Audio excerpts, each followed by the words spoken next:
Welcome to this second session. Our topic today is adaptation. This is the innate capacity we all have to be transformed by the things that we cannot change. Now, this is part of all of our potential to have this as we mature, but this is one of the most vulnerable of the developmental processes. You see, there's many disappointments in life. There's many things that we can't change. Perhaps for a child holding on to the good experiences, perhaps they don't want to leave the birthday party, or they don't want to go at the end of the play date, or especially the sleepover. It's like, oh, they have to go home after the sleepover. When can they come again? We're always trying to hold on to that experience. Getting what we want. Perhaps the child also wants to possess those that they love. They're always wanting to be around us, sort of following us along on our coattails. Perhaps being bigger, or being the best, or getting everything that we want. That's certainly a child might be in that place. When doing mistakes, I think for adults, we feel this a lot too. The mistakes in our life, to undo them, to somehow correct them. And I think that the more sensitive we are, the more sensitive our kids are, the more adaptation we need to have. The more of this process that they need. Mm-hmm. Yes. Where does adaptation start? Where does it begin? We have this place of frustration stirring up in us that causes us to want to change the situation, to want us to change the world around us. We as humans are amazing change agents. We want to change everything, the whole world if we could. Sometimes we're not aware of it, the frustration in us. We're just about our business, about our work, trying to correct things, trying to make things better. It's a powerful emotion though, isn't it? It really is. One of the, I would say, a very strong emotion. Mm-hmm. It's very, very valuable in life as well, because it motivates us to work, motivates us to solve problems, to work with others, to invent, to create things, to learn about the world around us. If we allow the frustration, if we recognize it, it can really drive us to find solutions to problems that we're facing. So it can be really helpful. Mm-hmm. And we're often not aware of frustration as well. We're engaging with a couple, and the husband was really frustrated, but he didn't like to be pointed out that he was frustrated, because it just got in the way of him trying to change things. It slows us down when people point it out. So does it show up in different behaviors and we're not aware of it, or what might it look like? So quite often it will look like us being busy, and frustration does move us to work. So perhaps the wife who's frustrated with her marriage might start renovating the house. After the third renovation, let's say, you might clue on that there's something else going on. Something else. Yeah. We might see in children when they're in play that the frustration will come out in the role plays that they choose to engage with. So as we try and change things, we run into things that we can't change. And then futility is encountered. But if we don't feel this futility, this frustration becomes foul. It moves us to aggression, to erupt. And the Latin word for aggression is aggress, which literally means moved to attack.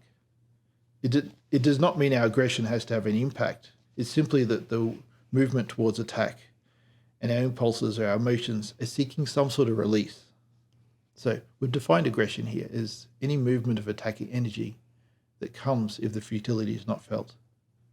Do you think this one, more than maybe some other emotions, needs that outward release?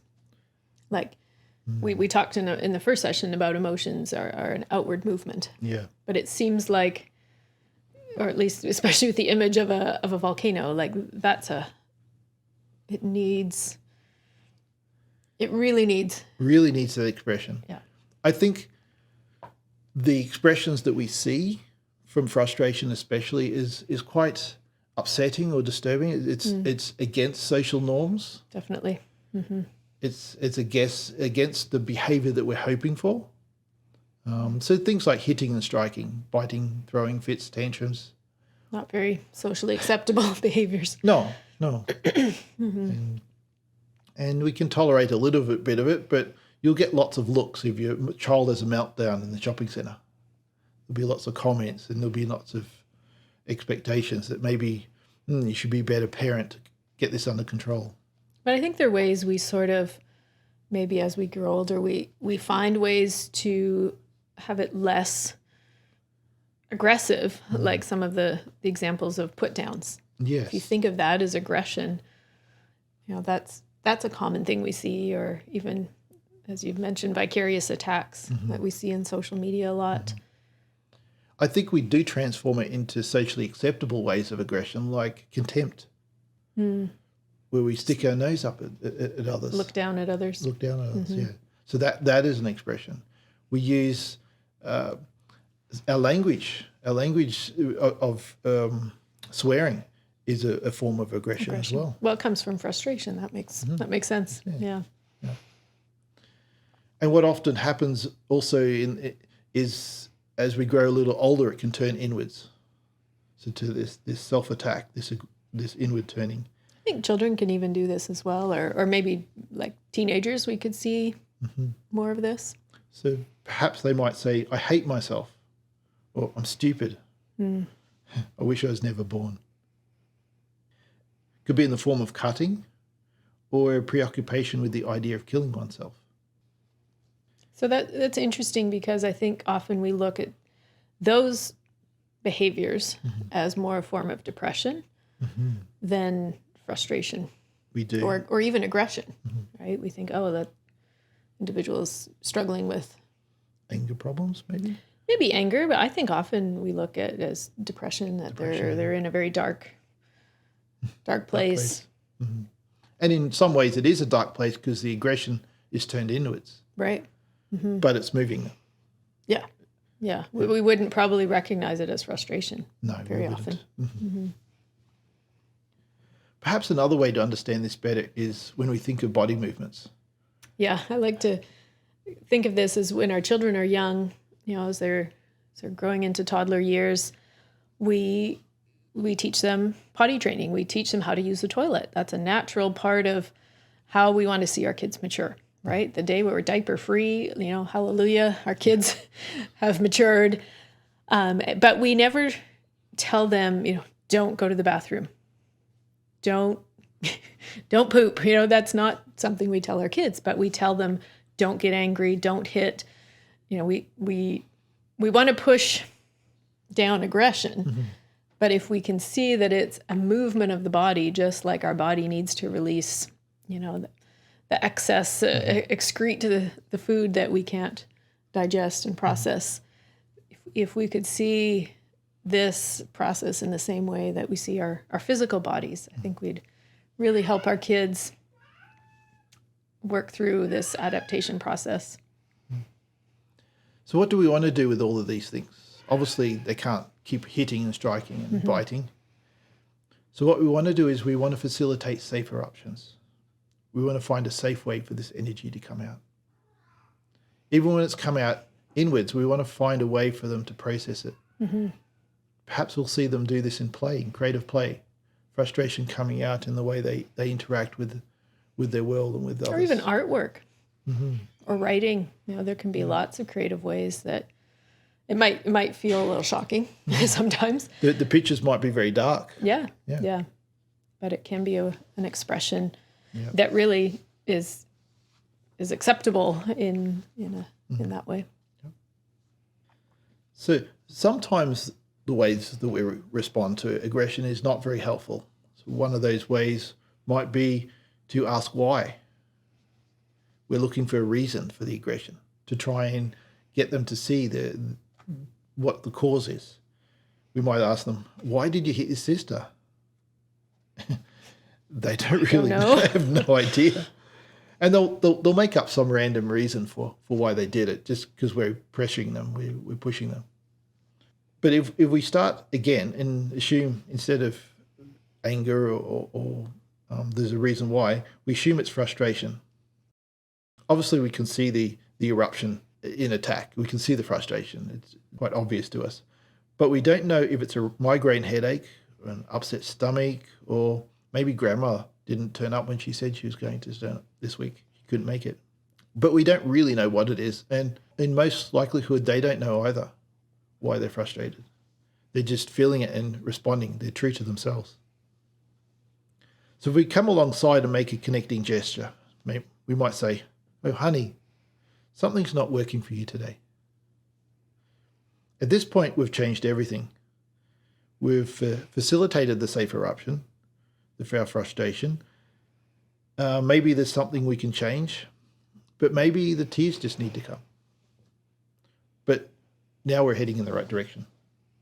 Because aggression, as we've said, is instinctive. We didn't decide, and that's why asking them why, they didn't necessarily decide to be angry or to lash out. No. But we think it's a purposeful behavior often. No, it's just a response to the foul frustration, and they're not feeling that futility of the situation yet. And they may not be able to yet. They may not be developmentally there, and we'll look at that in a moment. Another way that we respond to aggression is we impose consequences. We see the aggression and we perceive the child as bad or needing to learn a lesson, needing to cut that out. So we use consequences. We might use social isolation. We might take away whatever that they're actually attached to, the things that they actually value and like. Or send them away from us, send them to the room, timeouts. We can't. We feel we can't handle the behavior, so we have to push them away. And this increases the frustration. So in the moment, we might see a little bit of compliance, like stop hitting your brother, they might stop. Or might actually calm down the situation, right? You remove them, things can calm down. But the frustration underneath, the underlying frustration, just increases. They haven't been able to let it out. They haven't had it validated. No one's told them that this is normal. This is what happens with frustration. And so then it's kind of like a cycle, right? Cycle, that just it can get more built up and built up. So in the long term, you see an increase in aggression. Increase, and it comes out in more damaging ways, usually, I would guess. Yes. So our ultimate answer for aggression is to feel the futility. So we have frustration, then we feel the futility, then adaptation is the result.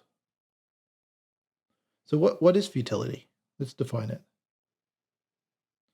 So futility is when we're up against something we cannot change.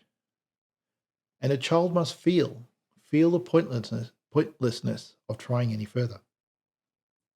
And this isn't the same as despair.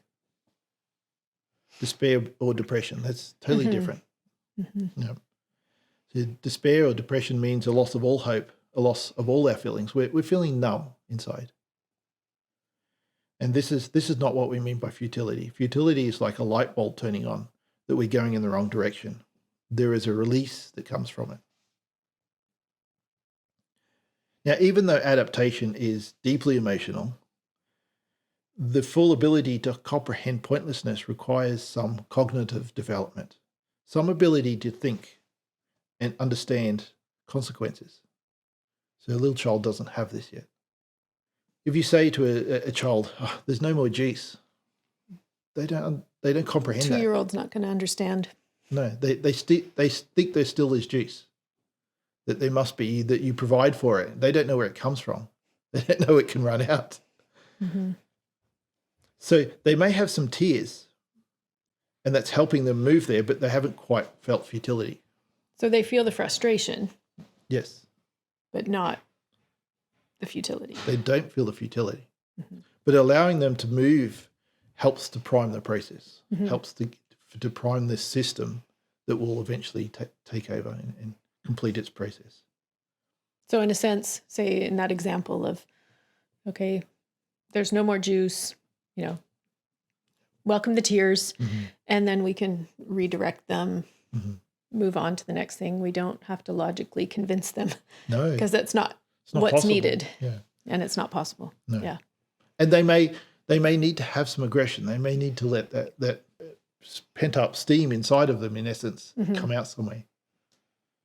So around what age do we see this ability start to develop?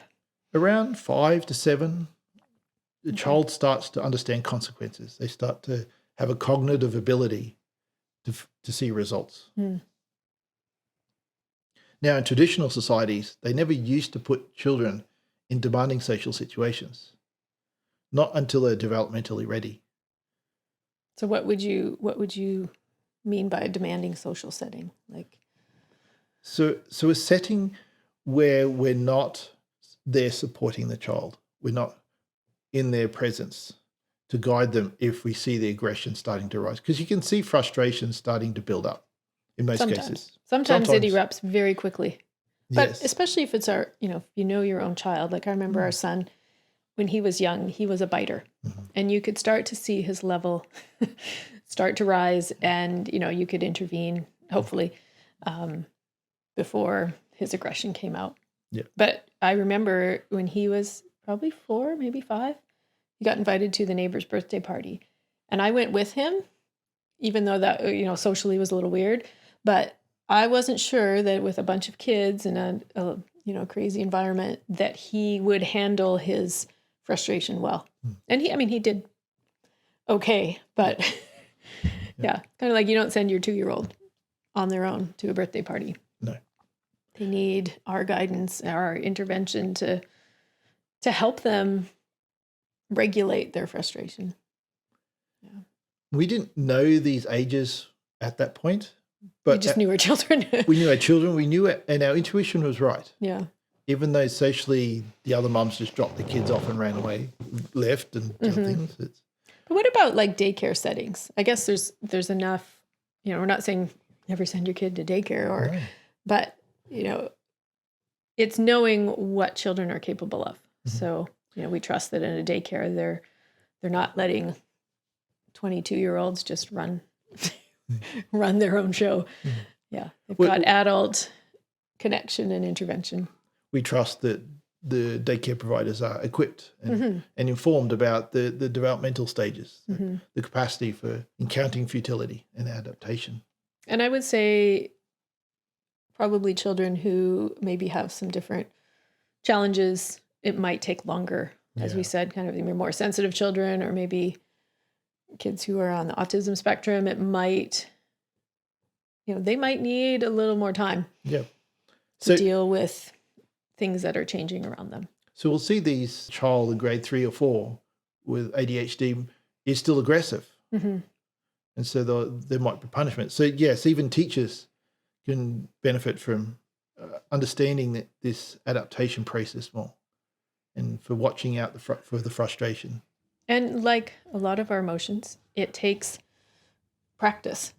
Like this is a natural thing that unfolds, but yet it's not an easy not an easy process. Yep. We still allow them to experience the birthday party, the 3-year-old. Just we're aware of their limits. We're there to jump in and help them to experience it, even though they're not ready developmentally. Even though they might not understand why they're not getting the present at the birthday party. We also are providing an example socially of how we can help our children, even if they're not ready to manage that on their own.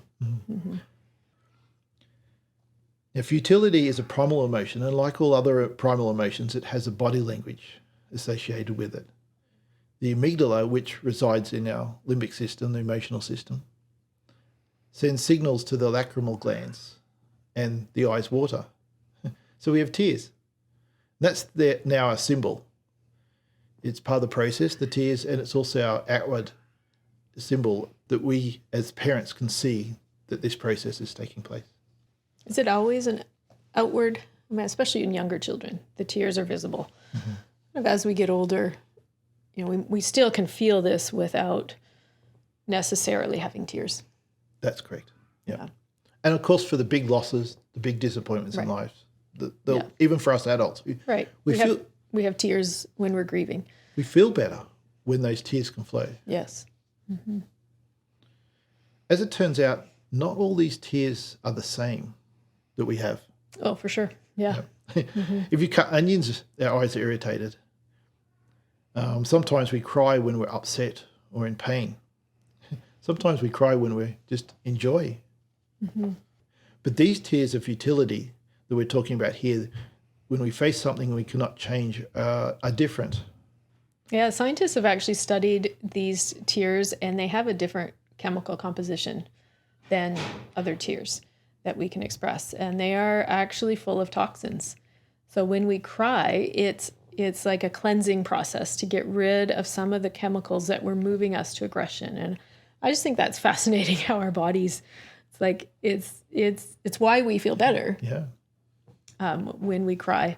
And tears are part of the change, this adaptation change that we're experiencing. And this is why really they're so crucial to the process. So, if we see a child who's full of this kind of foul frustration, if we ask a parent, well, do they cry when they don't get their way, for example? And if they don't, some parents will say, my son never cries. That's actually not the goal we're looking for. No. We want them to have their tears when they're facing these things they can't change. Do they take this journey from mad to sad? Right, which is what we're going to touch on now. Yeah. So children under 5 will cry often when things don't work. This is the preemptive for this process. They might not understand why they feel futility, but they can still feel the loss and the lack. I think we all feel that. Their tears are helping them to develop their adaptive capacity. And they'll need this as they enter the school years and beyond. We need this even in adulthood. We lose our tears through teenage years and into adulthood. Well, it's hard, though, when socially we're told not to cry. Right? Even young children, I would say in lots of cultures, especially boys, don't be a crybaby, right? Don't show tears. It's really a shift to actually want to encourage these tears in our children. Yeah. And now we know the chemical composition and the part of the process that's playing, how important those tears are. So the school-age child, they might have a new teacher, a new school. Perhaps they live in a blended family now. They face all sorts of futilities in our lives. But we're so afraid of upset in our culture today that we've interfered with one of the most important processes in our children, their ability to come to terms with life. I think, didn't someone refer to it as the wisdom of tears? That we've lost that in many of our cultures. So in the process of adaptation, there must be an ending before there's a beginning. We call this the still point. Something must end before something else begins. Sometimes when we think of be still, we think of a place of quiet contemplation. So if we read in Scripture, be still and know that I am God, we think, that's a contemplation, that's a place of quietness. It can be really helpful to be still and have that quiet place in some situation, but that's not what's happening here. We simply can't tell someone to go to their quiet place when they're full of disappointment. It's like telling someone to calm down. Yeah. When they're upset, usually telling them to calm down does not ever calm them down. not ever work. No, it never works. So the still point is not a place, it's a transition. The context of Psalm 46, if we look at that one, it describes a time when the world's falling apart. The Jews here are at war. Yet despite the calamity, the psalmist changes his perspective, then comes to rest with God as his fortress. The transition point here in Psalm 46:10, when God says to be still, is the Hebrew word rapha, and it literally means to stop fighting. Stop fighting against what you can't change. You see, there's no motion in the still point. It's not a place that you go to. It's something that happens to us. It's a point of change happening to us, and it happens quickly and spontaneously. And there's lots of Psalms. Almost 2/3 of the Psalms are about lament. It's a major significant part of life. We've got Lamentations where the Jerusalem fell to the Babylons, and the whole book of Lamentations of the Jews expressing the lament of that. So you're saying lament is part of this, or similar to this feeling of futility. Lament is also having sorrow. Yeah. So expressing the sorrow moves us to that place of futility. So that's part of the process. Okay. Yeah.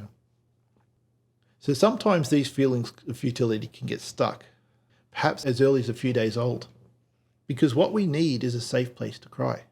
We need someone there to receive us. Because when we feel futility, we're without protection. We feel very vulnerable, and we're really, really easily hurt. As it turns out, we don't cry very easily on our own. Our brain seeks to connect us with others when we feel vulnerable. And for this reason, we need some kind of permission, some kind of invitation from somebody who's not afraid of this place. We need an arm wrapped around us, free from shame and guilt. Someone who can validate and allow those emotions. Someone who doesn't try and solve our problems, when in reality, they probably can't be solved. So we don't need lots of people like this. We just need one. At least one. But why do you think, I guess because this is a vulnerable process, thinking like often with tears, we want to have them on our own, right? Like we might be embarrassed, right? Many of us, if we cry in public, it's embarrassing. We want to hide, or even our children, they might run away. I know some children, when they get hurt, they want to run away and kind of deal with their pain on their own. I guess it's that vulnerability that this place feels like. So we have different tears of hurt, tears of pain, right? Tears of shame, tears of embarrassment. But I think even tears of grief, like I might not want to share those. Yes. Because it is vulnerable. Yeah. So I'm saying, I think that we need them to be invited. But we need, like, if it isn't truly a safe place, we will probably be drawn to hide them. Yes. We'll hide our tears. These tears of futility will hide. We may have different tears. Right. But the tears of futility, this turning point, this still point is so vulnerable that we need some sort of invitation, because our brain searches for connection when we're vulnerable. Can I share a story of something that happened to me recently? So my father passed away a couple of months ago. And so, the process of grief. And I found I got a card from one of my best friends. It was beautiful. She wrote beautiful words about my dad because she knew him, and about our family. And even though she wasn't present with me, this card was like an invitation, and it brought forth tears. And it was, I think what we're describing here, a permission or some kind, an invitation to go to that place of, oh yes, this is hard. This is a place of futility, of loss. And I think when it's something for our children, say, not maybe as big as a loss of someone special, but they've lost a toy and they can't get it back, and it's gone forever. We can have this frustration, and it builds. And as you said, when it switches, it really is like, oh, like it is a release of, like, once there's that realization and the tears, it's, I think we can be afraid to let ourselves go there because we think, oh man, I'm not going to come through the other side of this. Yeah. But we do.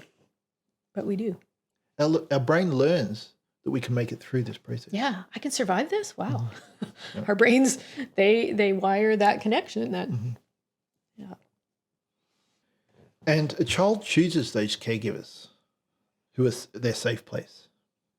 So I think our job primarily is to offer the invitation. We mustn't take it personally if we're not the ones that they go to. Or if they don't go to both parents, for example. Yeah, that's... Yep. Our job is to keep offering the invitation. The Holy Spirit is what I like to think of as the model for us of what this invitation can look like. Jesus served as that comforter, the paraclete, during his earthly ministry. And I love that. Sorry, I'm jumping in here, but that Please word do. paraclete, That means the one that comes alongside. And I think it's from an imagery of like a ship that would come alongside another ship that was in trouble. So it comes alongside, helps you move forward. And obviously we often translate a comforter. Yeah. But I like that idea of the one that comes alongside. That's really what we're needing and what the Spirit does for us. And Jesus served as this comforter, this paraclete. Mm-hmm. And then then he said he'll send a helper, the Holy Spirit. So the Holy Spirit comes alongside us to help us in these times. Then for the child to experience the limits of life, we can then be the agent of futility. We can recognize what the futility is and just maybe share what didn't work, just gently. And it's better to work with futilities that are not of our own making, not things that we have caused, but just life. You want an example of that? Or I guess I was thinking of our son was waiting to hear from a friend and waiting, and the friend didn't call, and there was frustration, lots of emotion, frustration and sadness, and I think at one point he's like, I never thought I'd say this, but I'm disappointed in my best friend. Mm-hmm. Mm-hmm. So, and I could be there to help him process through these feelings. But it wasn't something that any of us had created. It wasn't a situation we could easily, there wasn't anything we could do about it. But I could help him, I guess, realize there's futility here. Yep. I didn't create that. No. That's what you're saying. Yeah, so we're not creating the futility. Like, I told your friend not to call you. Well, no, that would be cruel. and we can't rescue our child every time. Right. There's nothing we can do about the situation. He just wasn't available. Mm-hmm. Yeah. Now, it's hard to be both the agent of futility and the angel of comfort at the same time. So in some cultures, they wisely split the two up. Mm. They divide the roles. And so sometimes grandparents would be the agent of futility, offering their wise stories, their stories about the limits we all face in life. And then the parents could come alongside and be the comforter, angel of comfort, allow the tears to flow. Mm. So even with all this help, sometimes we find ourselves not able to face disappointment. It's too big a loss. It's too soon. We're not there yet. Perhaps we're needing to defend ourselves. Maybe we're still in public. We haven't had that time to grieve, to express the losses. And here sometimes our tears get stuck. So we can touch ever so gently on the sadness of life to stir up again our emotions. And the Greeks had a name for this, tragedies. Mm. I love this idea that they realized how important it was for the people of their time to face the futilities of life. And but too painful to talk about them directly. Yeah. Right? I think that was the beauty of it. Yeah. So they wrote these stories, these tragedies to help the people's face these disappointments. So sometimes today what we do is we use songs and stories. We use art, photography to engage tragedy. Mm-hmm. And we have an example here from the National Gallery of Melbourne, a picture of anguish. Is painted back in 1878. This crows, this murder of crows appearing organised, just awaiting for a moment of weakness. Hmm. And I think there's lots of ways that, as you've said, we can use stories. I think there's lots of great literature, often more classics, that touch on disappointment and loss. And because it's in a story, it's not my own life, but to hear it, to experience it, to see it, to share them with our children, it's like, we can have tears about, the sister in Little Women who got sick and died. But to talk about maybe that kind of depth of loss in my own family would be too much. Yes. Yeah. We can also model loss and disappointment for our children. We can share when we're disappointed in life, not when we're disappointed at them, never that, but when things in life are beyond what we can control. What we control. Mm-hmm. Yeah. We can make space for our disappointments, and the child then feels safer to have their own disappointments as well. Henry Nouwen has this quote: "Our goal is not to be like a doctor. His primary task is to take away pain. Rather, is to deepen the pain to a level where it can be shared." Wow. So how do we protect the process of adaptation? Well, quite often it might seem logical to learn from our mistakes. We have to receive information, to process and retain it. In essence, to grow our brains bigger. That really does make sense, to try and add in, to give information. So we give more and more instruction about what to do, what's acceptable, how to behave. But it turns out it's not like that at all. Because that would mean our brains get bigger and bigger, relatively speaking. And the bigger the brain, the more adaptive and efficient. But that's not how brains work. You see, like Einstein's brain was embarrassingly small, and other brains too that are adaptive, they're smaller. We've found that from research. And he was an example of an adaptive person. And it's not what works that was stamped in, it's what didn't work that was pruned out. And we see this in neuroscience, it's been confirmed.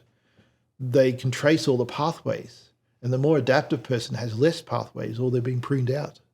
So sort of like the ones that work Stay there. the ones that serve us and our maturity stay there, our growth. Yeah. And it's the pruning out process that's that needed. seems scriptural as well. Right? Jesus prunes. The image of pruning out what isn't what gets in the way of our growth. What doesn't work. Yeah. You see, the brain comes with billions of potential possibilities.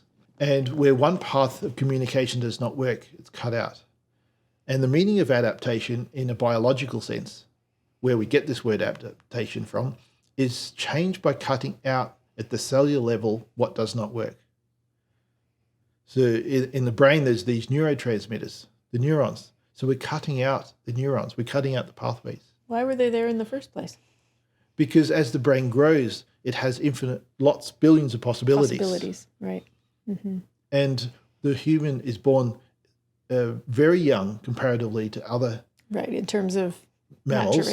Maturation. It's born very young so that we can adapt more than any other mammal to the environment that we're in. Right. Which I guess when you think of, some young children go through horrific circumstances. Yeah. Like surprising they could even survive, right? With what goes on around them. You think of war-torn countries. Like how does a child survive? Yeah. And deal with, so it is amazing what our brains can adapt to. Mm. Yeah. Yep. So we really want to protect this process of adaptation. We want to allow the experiences to do their work. Now, if a child experiences natural consequences, like a failing grade, we know some children will learn and some people won't. So instead of asking, what did they learn from the experience? Or was it enough? Let's ask, did they find their sadness? Did they find their tears? Did they make that journey from mad to sad? Anything else, like our own sanctions, our own consequences, that just tends to harden the child and makes matters worse. It doesn't really allow this process. So if we shame them for getting a bad grade, it doesn't help the process. Mm-hmm. So we can prime the adaptive process here also by reducing unnecessary frustration or facilitating safe eruptions. And then to be the angel of comfort, to come alongside. The rest is up to nature, to have its own way, and this takes time. So now we have the fruit of adaptation. These aren't things that we teach. These are things that a child exhibits as the fruit. Even though we think we teach these things, right? Yes. We think we can teach our kids to be resilient. Yeah. For example. We put them in harder situations. Right. We push, perhaps. Yeah. They got to learn how to toughen up. Mm-hmm. Mm-hmm. But what we're saying here is that this is the result, the fruit. It's the result of the process, the result of the tears. Mm-hmm. They toughen up. We'll look at defendedness in session 4. Yeah, toughen up and don't have tears does not actually equal resilience. No. Necessarily. No, it doesn't. Or usually doesn't in a child. No. Because they're not able to recover from psychological wounds and trauma. They can't accept limits and restrictions. They're always fighting against those things. Mm-hmm. And if they're resourceful, they'll find creative solutions to problems. They'll learn from mistakes.